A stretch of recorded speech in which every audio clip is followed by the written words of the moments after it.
Assalamualaikum warahmatullahi wabarakatuh. Halo, apa kabar teman-teman? Saya harap kabar teman-teman baik dan sehat selalu dan selalu termotivasi meskipun dalam pembelajaran daring saat ini. Saya Yuni Ulfa dari Stikes Sangto Pekanbaru, Prodi S1 Kesehatan Masyarakat, kelas kelompok 1 semester 4. Pada video kali ini saya akan membuat video edukasi mengenai HIV atau AIDS. Nah, video ini juga saya buat untuk memenuhi tugas mata kuliah saya, yaitu tugas mata kuliah Public Speaking yang dibimbing langsung oleh Ibu Risa Amelia, SIKOM, MIKOM. Nah, tema yang saya ambil ini mengenai HIV atau AIDS, dan judul yang saya angkat ini mengenai pengaruh perilaku remaja terhadap penyakit HIV atau AIDS. Lalu, apakah HIV atau AIDS tersebut? Saya rasa mungkin teman-teman sudah sangat tidak asing lagi nih dengan kalimat HIV atau AIDS. HIV ini ialah merupakan virus yang menyerang imun tubuh manusia yang menyebabkan tubuh manusia tersebut mudah terserang berbagai macam penyakit. Dan AIDS adalah penyakit lanjutan dari virus HIV tersebut. Jadi, HIV adalah virusnya dan AIDS adalah penyakitnya nih teman-teman. Lalu apa saja sih faktor penyebab dari HIV tersebut? Mengapa remaja cenderung banyak mengidam penyakit HIV tersebut? Ya, sangat banyak sekali teman-teman. Kenapa demikian? Karena ada berbagai macam faktor yang mana banyak dilakukan para remaja saat ini. Faktor HIV tersebut. Yang pertama, berhubungan seksual secara bebas. Wah, ini sudah tidak diragukan lagi ya teman-teman. Sangat banyak sekali remaja di Indonesia terkhususnya yang melakukan hubungan seksual secara bebas. Nah, yang kedua, penggunaan jarum suntik bersamaan. Penggunaan jarum suntik bersamaan banyak sekali dijumpai dalam pengkonsumsian narkoba. Karena apa? Banyak sekali remaja yang mengkonsumsi narkoba dengan jarum suntik dengan menggunakan jarum suntik yang sama, sehingga virus HIV pun mudah terserang dan terjangkit kepada para remaja. Nah, remaja juga banyak sekali melakukan perilaku yang menyimpang seperti homoseksual. Sangat banyak sekali dijumpai perilaku homoseksual terutama di Pekanbaru sendiri, seperti yang pernah saya dengar dari dosen saya. Itu banyak sekali remaja yang terlibat di dalam perilaku homoseksual. Hal tersebut sangat disayangkan ya teman-teman, karena itu menjadi pencetus utama juga terjadinya pengaruh penyakit HIV atau AIDS khususnya di Indonesia sendiri. Lalu bagaimana cara kita mencegah penyakit tersebut? Yang pertama yang harus kita lakukan itu ialah yang pertama kali deteksi dini. Kalian harus memeriksakan diri lebih awal ke rumah sakit atau vaskes terdekat. Periksa diri kalian apakah ada bentuk atau imun yang terbentuk dalam tubuh kalian itu imun HIV, karena HIV ini tidak langsung terjangkit teman-teman. Misalnya teman-teman remaja sedang melakukan penggunaan jarum suntik bersamaan, lalu teman-teman ingat, oh iya ternyata jarum suntik ini bisa menyebabkan penyakit HIV. Teman-teman pergi ke rumah sakit, salah satu rumah sakit, dan memeriksakan diri apakah saya terinfeksi HIV. Ternyata di hari pertama teman-teman memeriksakan diri, teman-teman negatif. Dan saat itu juga dokter pasti menyarankan 6 bulan ke depan kamu harus datang lagi ke sini untuk memeriksakan diri kamu jika memang benar-benar kamu terhindar dari HIV.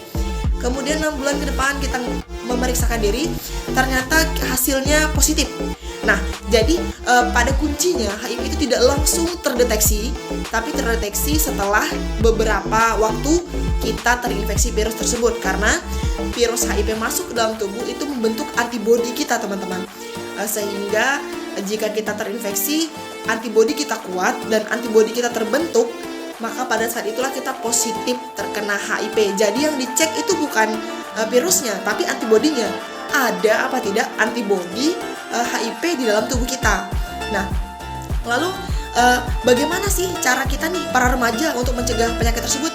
Ya tentunya yang pertama kita harus menghindari perilaku menyimpang. Contohnya kita menghindari hubungan seksual secara bebas dan kita menggunakan alat pengaman atau kondom, dan kita juga menghindari penggunaan pengkonsumsian narkoba karena ini sangat tidak ada manfaatnya teman-teman. Selain merugikan diri kita, keluarga kita, orang tua, dan juga merugikan masyarakat di lingkungan kita sendiri. Nah, pergaulan bebas, boleh-boleh saja kita berteman, boleh-boleh saja kita bergaul di lingkungan apapun itu, tapi usahakan lingkungan tersebut lingkungan yang positif bagi diri kita. Seperti yang sudah kita ketahui nih sebagai anak-anak kesehatan, banyak sekali faktor penyebab terjadi suatu penyakit. Salah satu faktor, ada 3 faktor penyebab terjadi suatu penyakit yang umumnya kita ketahui, yaitu adalah agent, yang kedua adalah perilaku, dan yang ketiga adalah lingkungan. Jadi menurut saya yang berpengaruh itulah perilakunya. Karena bagaimanapun lingkungannya, jika perilakunya baik, maka saya rasa mereka akan selalu mengikuti jati diri mereka seperti itu. Nah, justru bahkan perilaku mereka yang baik tersebut akan merubah lingkungan mereka yang tidak sehat menjadi lebih sehat. Usahakan kalian para remaja seperti itu, merubah lingkungan yang tidak sehat menjadi sehat.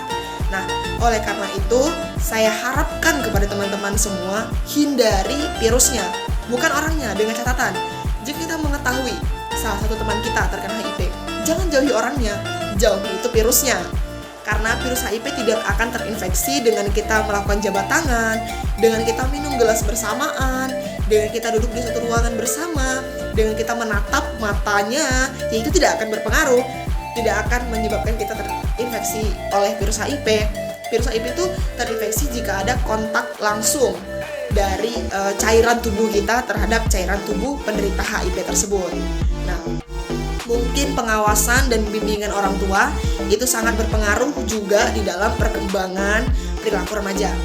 Namun yang saya tekankan di sini, meskipun kamu dalam lingkungan keluarga yang tidak harmonis atau kamu kurang pemantauan dari orang tua, yang saya harapkan di sini adalah pola pikir kamu. Pola pikir kamu harus berubah, teman-teman. Begini, jika kalian dalam lingkungan keluarga yang tidak harmonis, kalian harus berpikir seperti ini. Bagaimana caranya agar keluarga saya harmonis? Saya tidak boleh menambah beban keluarga saya. Saya harus membentuk diri saya menjadi seseorang yang lebih positif. Meskipun saya dalam lingkungan tidak baik, saya harus menjadi orang yang lebih baik. Saya harus menjadi orang yang bermanfaat buat orang lain, dan saya akan buktikan kepada keluarga saya bahwa saya tidak akan hancur hanya karena mereka hancur. Seperti itu, teman-teman. Jadi, tekankan di dalam diri dan jiwa kalian sifat ingin berubah dan hidup pada lingkungan yang positif. Saya yakin jika kita semua bersifat atau berpikir seperti itu, saya rasa HIV ini tidak akan menyerang kita nih dengan mudah. Karena apa? Karena kita sudah terdidik, teredukasi dengan baik, pola pikir kita sudah baik, sudah matang, dan kita akan memberikan pengaruh positif terhadap lingkungan kita. Jadi ambil kesimpulannya itu kita ialah selalu pada lingkungan yang positif, berbuat positif, dan selalu memberikan yang terbaik untuk keluarga kita, orang lain, dan orang tua. Karena pada dasarnya motivasi terbesar kita adalah keluarga. Apapun itu, motivasi terbesar kita adalah keluarga kita sendiri. Jadi tetap semangat, tetap jalani kehidupan dengan semestinya, dengan hal-hal yang positif, membangun dan memotivasi